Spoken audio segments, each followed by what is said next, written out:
بسم الله الرحمن الرحيم. السلام عليكم ورحمة الله وبركاته. waxaa soo kordhay 24 saac ugu dambeeyay 47 case oo ah xaaladood oo ah COVID-19 positive. 47daas qof 42 kamid ah waa rag, 5 waa dumar. meelaha ay kala joogaan Puntland waxaa laga helay 19, Banaadir waxaa laga helay 13, Somaliland waxaa laga helay 8, Koonfur Galbeedna waxaa laga helay 7.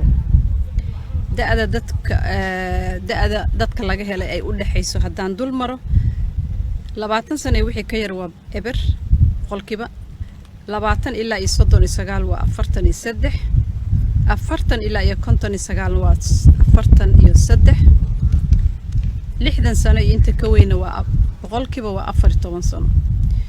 tirada guud ee dadka laga helay wadanka waxay gaaraysaa 1502. waxa u geeriyootay 2 qof, Ilaahay u naxariisto, qof Banaadir jooga iyo qof Somaliland jooga. tirada guud ee dhimashada waxay isugu tagaysaa 59 xaaladood, Ilaahay jannada ha ka waraabiyo. waxa ka bogsaday 15 qofood. tirada guud ee bogsashadana waxay isugu tagaysaa 178. walaalayaal aan ku dadaalno inaan xakameeyno cudurka, inaan iska ilaalino wax allaala qatarta ka dhalan karta cudurkan waa halis. haddii la xakameeyo waa lagu guuleysanaya.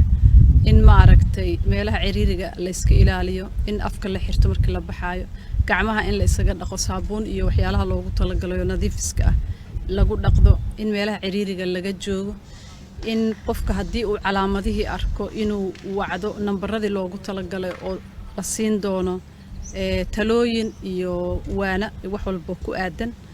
in ma aragtay dadka waaweyn oo cudurrada raaga qaba si xanaano gaar ah la siiyo.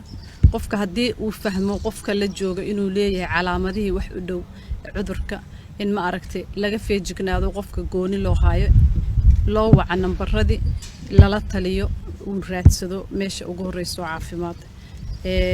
dawladdu waxay ku dadaalaysaa inay sii badiso awoodeeda baaritaan la gaarsiiyo wadanka dhan si xawli ah loo keeno mashiinadii loogu talagalay. oo dadaalkaas jira, laakiin bulshadana waajibka saaran waxa waa inay u nugnaato, ay maqasho talooyinka caafimaad la siinayo si ma aragtay cudurka aan uga guuleysano haddii alla idmo. waxaan isula dardaarmaynaa aan dadaalno. Ilaahay hana garab galo. Wassalaamu calaykum waraxmatullaahi wabarakaatuh.